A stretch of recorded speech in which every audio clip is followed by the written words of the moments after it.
Okay, here's this week's tale. Now, I want to say that I noticed that when I was looking over people's profiles and stuff, I noticed that a lot of them have a thing on there of no scammers, don't try to contact me for money or stuff like that. And I totally get that because I really don't understand how people fall for that. But that reminded me of something that somebody told me once, and also something that I did this Monday. On Monday, I went to this little conference on internet marketing, and I'm not going to say who held the conference, and I knew before I went that it was basically, I won't say a scam, but I knew they were trying to sell you something, because that's the only reason I ever have those. I used to go to them a lot when I was younger, but not so much now, because they really don't have much appeal. But I haven't been one in a super long time, so I figured, I'll go, I'll listen to the guy's pitch, and at least I get a free lunch out of it. And also one of the other reasons I wanted to go is because one of the things they were giving away was a laptop. Now I won't know if I won the laptop for a couple of weeks, but if I do win it, I'm actually going to sell it to a friend of mine who was thinking about buying one of those portable DVD players, and I thought, well, tell you what, if I win it, I will sell it to you for the price of a portable DVD player. He said, okay, it's worth a thing. He's a really decent guy, and he really needs a computer. Okay, now, when I was just out of college, I spent a lot of time basically exploring the country and meeting all kinds of different weird people. I like that, and at least one of my girlfriends referred to it as me aimlessly drifting, but that's another story. And some of those people I met didn't always have the most honest jobs. I've met a few con men over the period. And they both basically taught me something really important. All cons are based on a very simple premise. It's based on the premise of greed. So if somebody's trying to offer you something for nothing, you know you're probably going to get ripped off. And quite frankly, if you don't pay attention to that one very simple rule, a lot of times you're going to get took. But I want to tell you the story about a woman who actually got the better of a con man. Now, I'm not going to tell you her name or the city this happened in, because for all I know, she still works for this city agency, and I don't want to get her in any trouble. Essentially, what happened was this. Her mother had taken out a $5,000 home improvement loan on her house, and she looked up in her little community paper, and there was a guy in there who did remodeling. She looked up his number, got a couple of their bids. The guy came in with the lowest bid.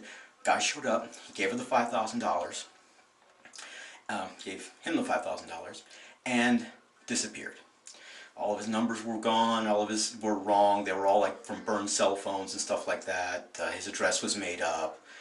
Essentially what she should have done was checked the references on people's jobs that he'd already done and asked for that to confirm. And it's good overall theory when you're dealing with that kind of thing with the home improvements.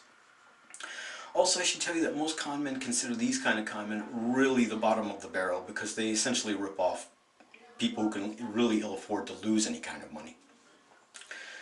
The woman comes to her mother's house that weekend and she finds her mother in tears. Her mother has not wanted to tell her daughter what had happened, but finally she confesses to her and she tells her the whole story about how the guy took her for the $5,000. So, she gets really mad. In fact, she made a point of it. He made my mother cry, so I'm getting back at him. And this is what she did. She'd been working for this government city agency for like 25 years, so she'd made a lot of friends in other agencies in the city and the county. She found out the guy's real name, because that was the only thing that was actually legitimate in the paperwork that he'd given her mother. And she tracked down the one actual property that he owned in town. She had another friend of hers, who was a city inspector, drive her over to the guy's house.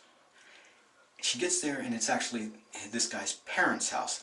The house was half torn down. It had like plastic sheeting over part of the house. And so this is how she came up with the idea. She made up some fake paperwork. It looked very official. It had official looking letterhead and all that. And she goes up to the door. She had her friend in the city vehicle pull up. She gets out. She knocks on the door. It's like, I'm so-and-so from the thing. We're looking for so-and-so. A suit is being brought against him for contractor not completing the contract. And of course the woman at the door was like, oh no, he doesn't live here. We don't know how to get a hold of him. And it's like, okay, well, and she looks around the house, it's like, and she sees that there's kids in the house.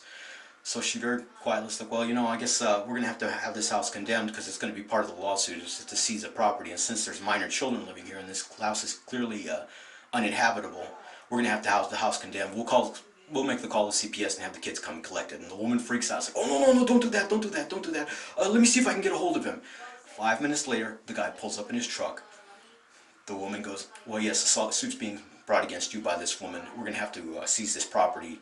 We're going to have to condemn it because it's clearly uninhabitable. You have minor children living here. She gave him basically the whole spiel.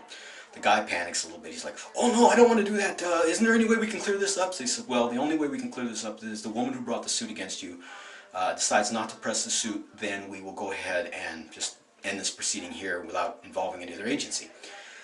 So the guy calls her mother. Now she's already told her mother to expect this call.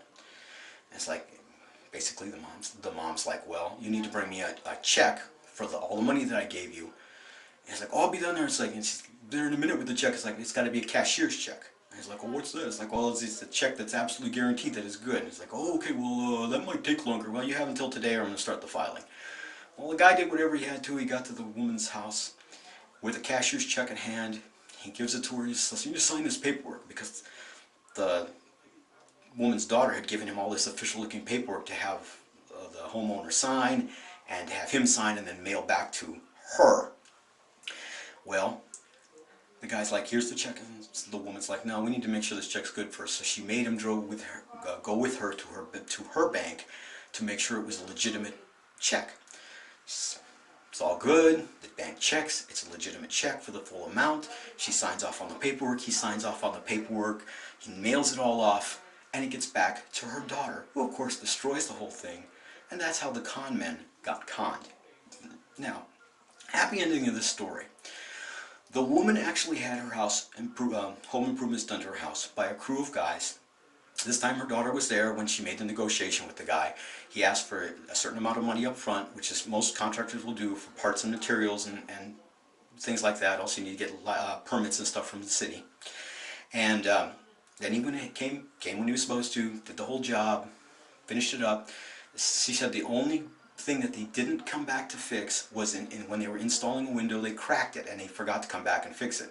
But she says, you know, that was such a minor thing that she actually had her boyfriend come and fix it the next weekend. Now here's the interesting thing about the crew that actually showed up to do the job. They were all ex-junkies. Anybody who knows somebody who's got an addiction like this, you know, even if you're always a junkie. You're currently not using, so you're in recovery, but his entire crew is made up of these kind of guys. He had been in jail himself. The guy who ran this company had been in jail himself for this. He got clean and sober, got out, started this contracting company because he couldn't get hired by anybody else. And then after he got established and got to the point where he needed help, he made a point of hiring people that he had known who'd been in recovery, or the people who knew them, and so all the people in his crew were basically made up of guys who had addiction problems. These guys were really professional. They showed up, did the job, did a perfect thing.